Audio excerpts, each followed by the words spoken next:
from the opposition on the 760,000, maybe we wouldn't have seen debacles like national standards.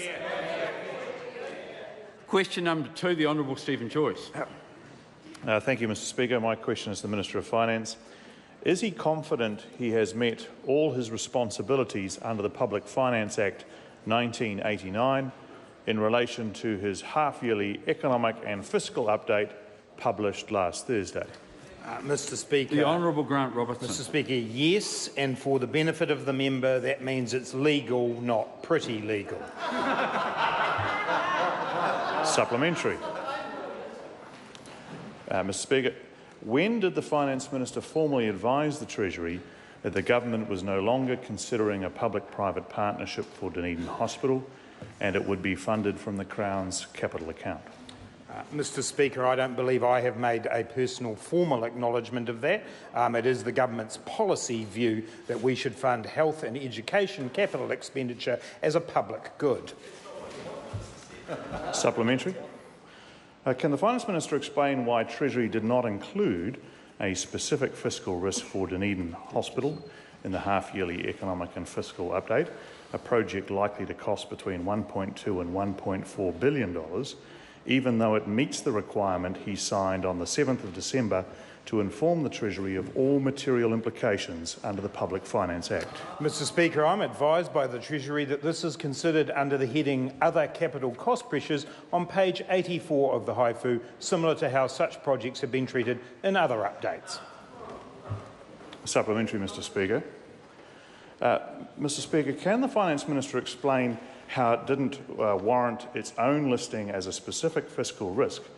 And is he suggesting that it's going to be less than the other risks, for example, the clothing allowance for unsupported children and orphans, which did manage to make the threshold for inclusion as a specific fiscal risk last week? Mr Speaker, as I've said in the House yesterday, the specific fiscal risks and how they're categorised are a matter for the Treasury. The Treasury advised me they consider this under the Other Capital Cost Pressures on page 84.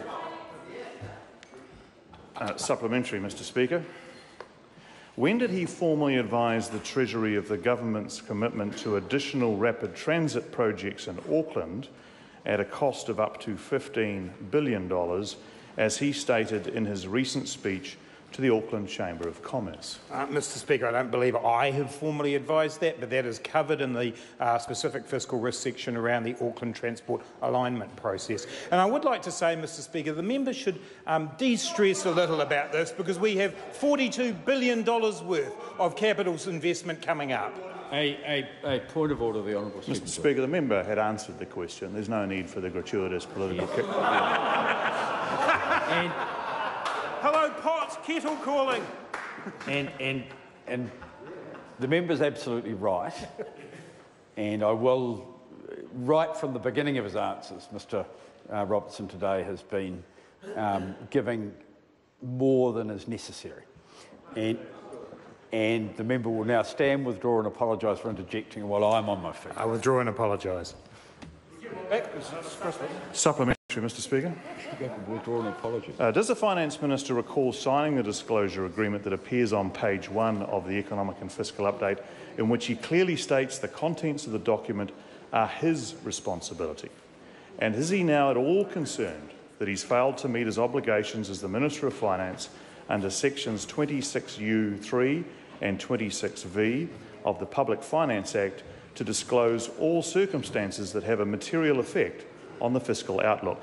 Mr Speaker, no, I am not concerned at all. I signed that in good faith, as other finance ministers have in the past, including, I presume, the minister when he put forward pre-fu, which also didn't include the commitment to Dunedin Hospital made 4 days before pre-fu. Question number 3, Reno Tirakatne. Thank you, Mr Speaker. My question is to the Minister of